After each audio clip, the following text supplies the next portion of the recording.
आज या ठिकाणी 36 अन्वये मुंबईत पावसाचे आगमन होताच गंभीर आणि चिंताजनक अशा दुर्घटना घडल्यात आणि आपल्या सभागृहातील सर्व सन्माननीय सदस्यांनी आपल्या संवेदना या ठिकाणी व्यक्त केल्यात।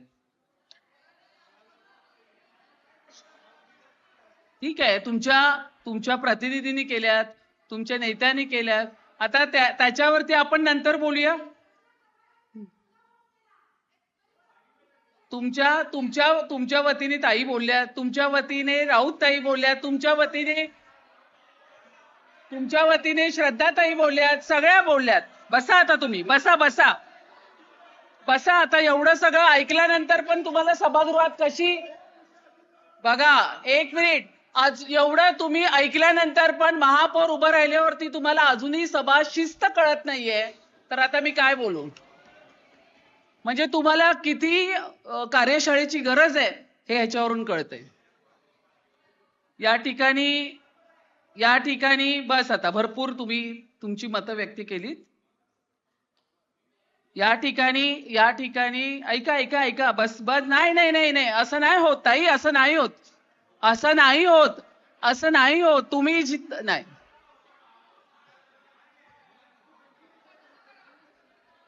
या ठिकाणी यशवंत किल्लेदार या ठिकाणी यांनी 66 अन्वये 36 अन्वये या ठिकाणी 11 लोकांचे मृत्यू झालेत आणि त्याच्यावरती आपण सर्वांनी, त्याच्यामध्ये काही सदस्यांना नाही मिळालं, वेळेचं आपल्याला नियोजन करावं लागतं, म्हणून आपल्याला काही सदस्यांना द्यावं लागतं, काही सदस्यांना द्यावं लागत नाही। इकडेही तीच परिस्थिती आहे, परंतु ठीक आहे, तुमच्या सगळ्यांच्या भावना कळतात आहे, महापौर म्हणून मला कळतात आहे आणि महापौरांच्या माध्यमातून प्रशासनाला सांगायचं काम हे वारंवार आम्ही या ठिकाणी करत असतो। तुमचेही नेते करतात, इकडचेही करतात आणि ह्या ठिकाणचेही नेते सगळे करतात। त्यामुळे असं काहीच नाही की आम्हाला बोलायला दिलं नाही म्हटल्यावरती आमचं काही कळत नाही, परंतु तुमच्या भावना मला कळतात आहे।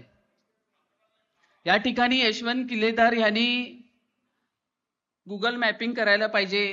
मी जे विषय मांडते त्या विषयातून कुठेच असं तुम्हाला दिसणार नाही की मी प्रशासनाला पाठीशी घालते किंवा या ठिकाणी आम्ही महायुतीच्या माध्यमातून सत्तेवर बसलो आहोत, तर आता आम्ही प्रशासनाला, जसं आता आमच्या सभागृह नेत्यांनी सांगितलं की आम्ही काही या प्रशासनाला पाठीशी घालून आम्ही आमच्या मतदारसंघातून काम करून इथे येतो, प्रशासनाला पाठीशी घालून पुन्हा इथे यायचं असेल ना तर आम्ही इथे येऊ शकत नाही, अशी भूमिका आम्ही या ठिकाणी ठेवत नाही।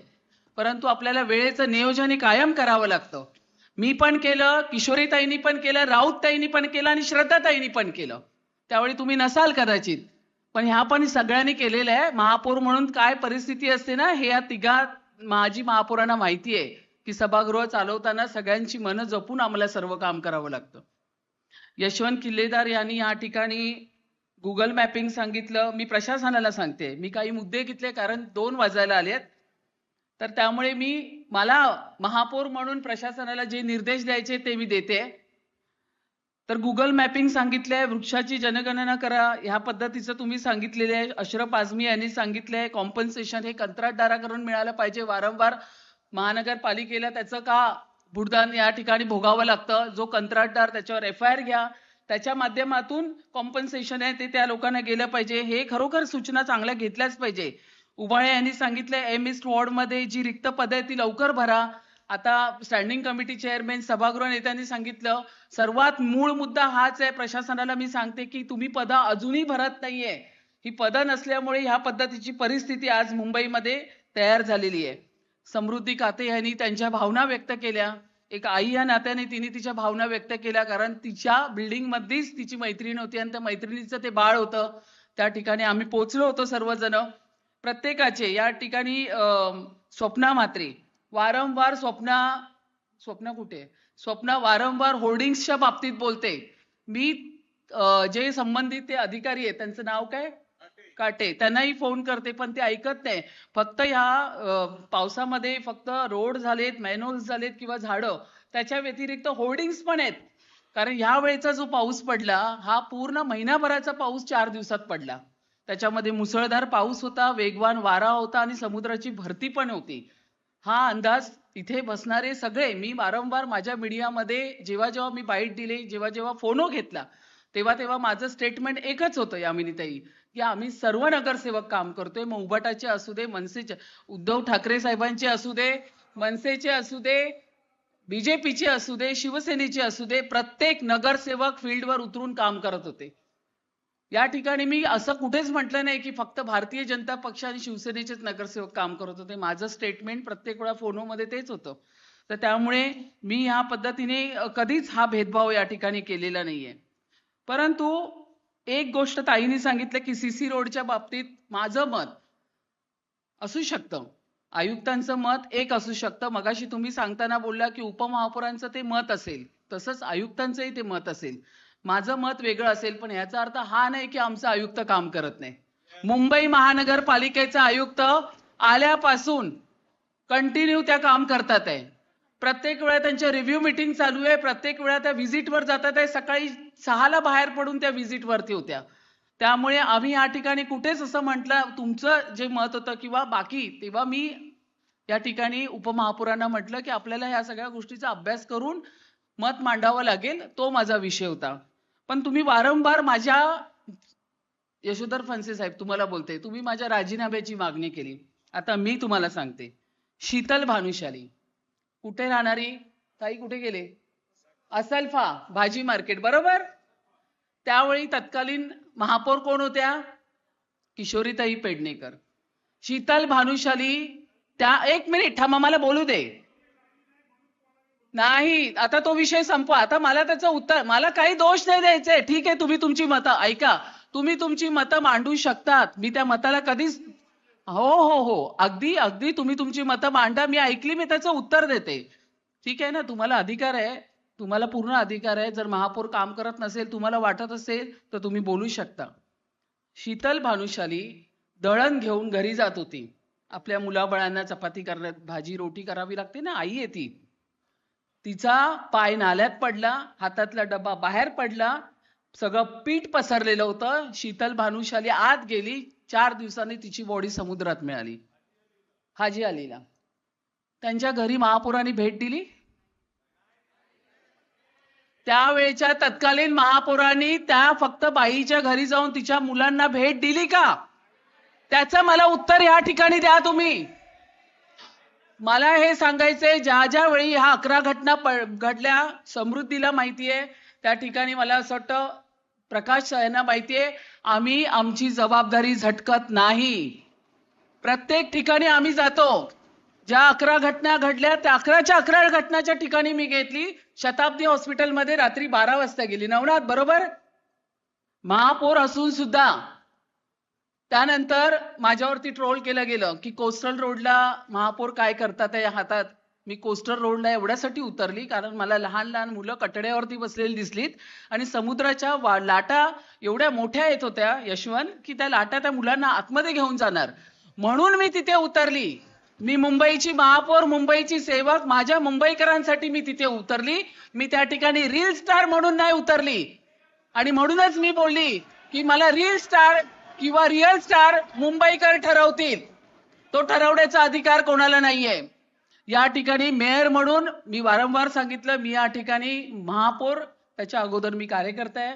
या कार्यकर्त्यातून काम करून करून आम्ही नगरसेवक झालो आणि नगरसेवकाचं मग आम्ही महापौर म्हणून मी इथे बसली. त्यामुळे माझ्यातला जो कार्यकर्ता आहे तो कायम बाहेर असाच येणार, कारण आम्ही प्रत्येक वेळा चळवळीत रस्त्यावर उतरून काम करणारे, मला जितके ओळखतात त्या सगळ्यांना माहितीये, या ठिकाणी बसणाऱ्या अशरफ आझमींना पण माहितीये.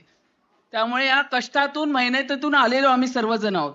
आणि म्हणूनच या ठिकाणी वारंवार मला टीका केली गेली. सर्वात महत्वाचा मुद्दा, 2 धमक्या आल्या. पहिली धमकी आली, त्याच्यानंतर दुसरी 28 जूनला आली. त्याचा आम्ही कुठे वक्तव्य केले नाही, आम्ही कोणाला काही बोलून दाखवलं. मी फील्डवरती होती, पब्लिकमध्ये, लोकांमध्ये जिथे पाणी साचत होतं. मला वाटतं मी सगळे मिलन सबवे असेल, अंधेरी सबवे असेल, मालाड सबवे असेल, सगळ्या ठिकाणी मी उभी होती. घरात नव्हती मी ताई. सकाळी निघायची, संध्याकाळी घरी यायची, कायम मी बाहेर होती. ताईंचं आणि माझं चांगलं रिलेशन आहे. मी त्या मोठ्या आहेत माझ्या वयाने, मी त्यांना कायम मानते. पण त्यांनी जर त्यांच्या पत्राच्या बाबतीत जर तुम्ही माझ्याशी फोनवर बोलता तर तुम्ही बोलला असतं तर मला फार बरं वाटलं असतं. पण तुम्हाला सिद्ध काय करायचं होतं नक्की? तुम्ही तुमच्या पीएला घेऊन जाता आणि काय तुम्ही शब्द वापरला? रुतबा. मी लिहून ठेवलेत तुमचे सगळे शब्द. रुतबा. आपण एक महिला, तुम्ही तिथे विरोधी पक्ष नेते आहेत, मी एक महिला महापौर आहे. तुम्ही रुतबा हा विचारला ज्यावेळी तुम्ही माझ्या दालनामध्ये, आता तुम्ही तुमचं हे स्टेटमेंट आहे की दालन आणि त्याच्या बाहेरचं जे आहे ते तुमचं नाहीये. नाही, एक मिनिट आई, मला कंप्लीट करू दे. मी सगळ्या प्रश्नांची उत्तरं देते. मी अगदी जबाबदारीने बोलते. या ठिकाणी असं म्हटलं जातं की महापौर आणि महापौरांच्या बाहेर जे आहेत कार्यालय ते तुमचं काही नाहीये, ते एमएस आहे. त्या ठिकाणी माझ्या मुंबईकरांचे पत्र येतात आणि त्या पत्रांचं सगळं उत्तर मी बाहेर बसलेल्या माझ्या पीएस ला देते. त्यावेळी तुम्ही तिथे जाऊन बसतात. ह्या कोण आहेत मला माहित नाहीये, तुम्ही उत्तर द्या. हा रिस्पेक्ट नाही. मी आता तुमच्या सगळ्या प्रश्नांची उत्तरं द्यायचं ठरवलंय.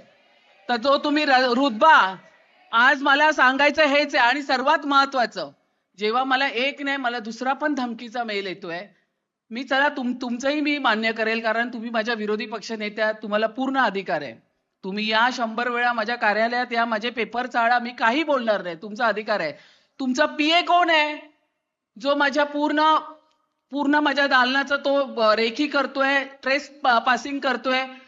तरी सुद्धा धमक्या असताना सुद्धा तुमचा पीए येतो, माझ्या दालनामध्ये फिरतो आणि माझ्या पूर्ण दालनाची रेखी करतो. आणि त्याच्यानंतर तुम्ही एमएस ला बोलवता आणि एमएस ला सांगता की जा आणि माझे कुठले आता मला माहित नाही तुम्ही कुठले पेपर नेले. पेपर घेऊन या आणि त्या पेपरचे तुम्ही एमएस ला आणि पीएस ला सांगून सगळे पेपर मागवलेत आणि त्याचे फोटो काढलेत, त्याचे व्हिडिओ काढलेत. म्हणून मी त्याची चौकशी लावली. तर हे लक्षात घ्या ताई. इतक्या सुरुवात मी मागेच म्हणाली, तुम्ही सुरुवात केली त्याचा एंड मी करेल. कायम लक्षात ठेवा, तुम्ही सुरुवात करा, त्याचा एंड मी करून दाखवेन. या ठिकाणी हे बोलायचं कारण तुम्ही माझं नाव घेऊन ताई तुम्ही बोललात. नाही नाही नाही, असं नाही. बरोबर मी बोलते, असं नाही होत ताई. या ठिकाणी नाही, तुम्ही बोलता, चुकीला माफी नसते. त्यामुळे मला फक्त ह्या प्रश्नाचं कारण, तुम्ही ह्याचा खूप उहापोह केला. प्रत्येक ठिकाणी तुम्ही जाऊन मीडियावरती पण बोललात, फोनो पण दिला, सगळं केलं. या ठिकाणी प्रशासनाला मी कुठेच असं म्हणणार नाही की मी सुरुवातीलाच म्हटलं, प्रशासनाला मी पाठीशी घालणार नाही. पण या ठिकाणी प्रशासनाने काम नाही केलं तर ह्याच सभागृहामध्ये प्रशासनाला खडे बोल सुनावण्याची ताकद पण आम्ही ठेवतो आणि आम्ही त्यांच्याकडनं काम पण करून घेऊ. पण वारंवार जेव्हा तुम्ही मागणी करता प्रशासनाच्या अधिकाऱ्यांना निलंबित करा, जेव्हा आम्ही अधिकाऱ्यांवरती जातो तेव्हा तुम्ही कंत्राटदारांवर जाता, जेव्हा आम्ही कॉन्ट्रॅक्टरांना निलंबित करतो तेव्हा तुम्ही प्रशासनावर जाता. या ठिकाणी मी तुमच्या माहितीसाठी सांगते, 1,80,000 झाडं सार्वजनिक रस्त्यावरती आहेत. त्याचं सर्वेक्षण झालं. 1,03,000 झाडांची या ठिकाणी छाटणी पण करून घेतली आणि ज्या खासगी सोसायटी आहे त्या ठिकाणी पण आपण केलेले आहे. अमयने सांगितलं 860 हीच संख्या खरी आहे. टोटल 860 झाडं त्या ठिकाणी आपण काढून टाकली आणि त्या पद्धतीची कामं पण आपण या ठिकाणी केलंय. तर 50 किलो खिळे या ठिकाणी आपण त्यांच्याकडनं काढून घेतले फणसे साहेब. आणि या प्रशासनाला आपण 24/7 आपण फील्ड वरती उतरायला लावलंय. एक पण या ठिकाणी सब इंजिनियर आणि ज्युनियर इंजिनियरला सांगितलंय घरी जायचं नाही, जर आपत्कालीन झालं तर त्या ठिकाणी तुम्ही पाहिजे. अशा पद्धतीची भूमिका आज या ठिकाणी ताई आम्ही करतोय. कंटिन्यू रिव्ह्यू मीटिंग घेते. माझा फोन 24 तास चालू होतो. रात्री 2 वाजता पण मी धावते, रात्री 3 ला पण धावते. मला वाटतं ठाकरे साहेब तुम्ही आलेलात, आपण शताब्दी लावतो. शताब्दीचं झालं. अशरफजी तुम्ही मला बोलताय, शताब्दीला तुम्ही पोहोचलात? शताब्दी हॉस्पिटलमध्ये तुम्ही पोहोचलात? किती जण पोहोचलात मला सांगा. आपण फक्त बोलतो पण आपण करून पण दाखवलं पाहिजे. नुसतं बोलून होत नाही. आपण या ठिकाणी मुंबईचे ट्रस्टी म्हणून बसलेले आहोत. आपण सगळे या गोष्टीला जबाबदारीने त्या ठिकाणी पोहोचलं पाहिजे. फक्त टीका करून होत नाही, आपण करून पण दाखवलं पाहिजे. आम्ही टीका करतो, तुम्ही बोलता, त्याच्यावर आम्ही उत्तर देतो. थोडीशी बाचाबाची होते पण आम्ही फील्ड वरती पण पोहोचतो. मला असं वाटतं मी त्या दिवशी चेंबूरची घटना घडली, मी तर महापौरच आहे, मला पोहोचलंच पाहिजे. पण त्या ठिकाणी हेतल आणि राजेश्री दोघी पण पोहोचल्यात. कोण आलं तुमच्यापैकी? कोणी नाही आलं. विरोधी पक्ष नाही. ताई जे आहे ते बोलणार. यायला पाहिजे. हॉस्पिटलमध्ये झेन हॉस्पिटलमध्ये कोण होतं? आम्ही पोहोचलो त्या ठिकाणी. मला सांगायचं एवढंच आहे की टीका करायची सुरुवात केली तर मग ह्याला आपल्याला खूप उत्तरं द्यावी लागतील. पण असं होत नाही ना. वारंवार टीका करणार तर त्याला उत्तरही तुम्हाला आमच्याकडनं मिळणारच. मला एवढंच म्हणायचंय, या ठिकाणी मुंबई महानगरपालिकेमध्ये जेव्हा आपण कुठलेही प्रश्न घेतो तर मुंबईसाठी घेतो. आपण मुंबईची ट्रस्टी म्हणून या सभागृहात बसतो आणि मुंबईची ट्रस्टी म्हणून या ठिकाणी प्रशासनाला आपण विचारतो. पण ज्यावेळी मला वाईट वाटलं, जसं सभागृह नेत्यांनी सांगितलं किंवा ह्यांनी सांगितलं, सुरुवात केली प्रभू श्रीरामाचं नाव घेऊन भारतीय जनता पक्षाचा एक एक कार्यकर्ता आम्ही रस्त्यावरती उतरतो आणि काम करतो त्या ठिकाणी. आम्हाला फार आनंद आहे. प्रभू श्रीरामांचं नाव घेऊन तुम्ही सुरुवात केली, पण ह्या विषयाचं गांभीर्य वेगळं होतं ताई. त्यामुळे आपण काल जी मीटिंग घेतली आणि त्या मीटिंग मध्ये आपण ज्या पद्धतीने सगळं ठरवलं होतं त्या पद्धतीने सुरुवात नाही झाली. त्यामुळे त्याचं गांभीर्य राहत नाही. आणि मला तुम्ही सगळे म्हणजे तुम्ही त्यातल्या त्यात तुम्ही तिघी ताई, तुम्ही तर माझी महापौर राहिलेले आहेत. त्यामुळे मी कायम तुमच्याकडनं शिकण्याचंच बघते की मला तुमच्याकडनं काय शिकता येईल. मी असा कुठेच गर्व करत नाही की मी आज या चेअरवर बसले. आणि मला एक मी तुम्हाला सगळ्यांना सांगते, कुठे चुकलं असेल ना बिलकुल राजीनामा घ्या. राजीनाम्याला घाबरत नाही. आमच्यातला कार्यकर्ता कायम जिवंत आहे. काहीच या पदासाठी मोह नाहीये. पण राजीनामा मागताना तुम्ही आधी स्वतःकडे तर चार बोटं करून बघा की आम्ही काय केलं. आता यांनी तर सगळा पाडा वाचला. त्या नाही, तुम्ही मागणी करताना तर हे हरकत नाही, बोला तुम्ही. तुम्हाला बोलण्याचा अधिकार आहे, कारण तुम्ही मोठे आहात वयाने पण, तर त्यामुळे तुम्ही बोलू शकता. पण या ठिकाणी मला एवढंच सांगायचं आहे प्रशासनाला की आता ज्यांनी जसं स्थायी समिती अध्यक्ष असतील, सन्माननीय सगळे नगरसेवक असतील किंवा सभागृह नेता असतील, सगळ्या ज्या सूचना तुम्हाला दिलेल्या आहेत त्या सूचना सगळ्या कार्यान्वित करा. पुन्हा याच्यावरती उहापोह झाला नाही पाहिजे. ज्या सूचना दिल्या प्रत्येक वॉर्ड मध्ये तळमळीने जातो. एकही नगरसेवक घरात बसलेला नाहीये. हा जो पूर्ण महिन्याभराचा पाऊस जो 4 दिवसात पडलाय, आमचे सगळे नगरसेवक फील्डवर होते. सगळे माझ्या सहित 227 आम्ही सगळे नगरसेवक फील्डवरती काम करत होतो. त्यामुळे या ठिकाणी कुठेच असं नाहीये. आपले सगळे नगरसेवक आम्ही काम करत असताना ज्या सूचना नगरसेवकांकडनं मिळतात. आता मला असं वाटतं सचिन पडवळच्या वॉर्डमध्ये, कारण मी आता मेयर बंगल्यामध्ये आल्यामुळे मी ई वॉर्ड मधून टर्न घेऊन बॉम्बे पोर्ट्रेसच्या रोडने मी निघते. पण सचिन तळमळीची कंडिशन मी पाहिली आहे की त्या बिचाऱ्या नगरसेवकाला किती फेस करावं लागतं. पण त्या ठिकाणी बॉम्बे पोर्ट्रेस ताई तुम्ही त्या ठिकाणी काही कोऑर्डिनेशन नाही आणि तिकडे कमरेभर पाण्यामध्ये लोक राहतात आहे. माझी गाडी तिथून जाताना मला भीती वाटते. आणि ज्यावेळी मी रस्त्यावरती उतरली, कारण दोन्ही साईडला जे मेनहोल्स ओपन होते म्हणून मी उतरली, तर ही तळमळ आहे. ही तळमळ आजची नाहीये. गेले 20-22 वर्ष आम्ही कष्ट करतोय, जनतेमध्ये काम करतोय, सामाजिक क्षेत्रात काम करतो. ती तळमळ आहे म्हणून आम्ही रस्त्यावरती उतरतो आणि या ठिकाणी आम्ही जातो. तर ठीक आहे, या ठिकाणी ज्या सूचना आयुक्तांना दिलेल्या आहेत त्याचं पूर्ण काटेकोर पालन करा. पावसाला सुरुवात झालेली, अजून 4 महिन्याचा पाऊस बाकी आहे. तर ह्याचा अर्थ हा नाही की ही फक्त मीटिंग झाली आणि ऐकून फक्त तुम्ही निवेदन देणार आणि नंतर सगळे घरी जाणार. त्याच्यानंतर ते इम्प्लिमेंट पण झालं पाहिजे. अशा पद्धतीचं काम आम्हाला प्रशासनाकडनं अपेक्षित आहे. आणि आता जेवढ्या सन्माननीय सदस्यांनी आपापली जी सूचना मांडल्यात त्याच्यावरती तुम्ही उत्तर द्या.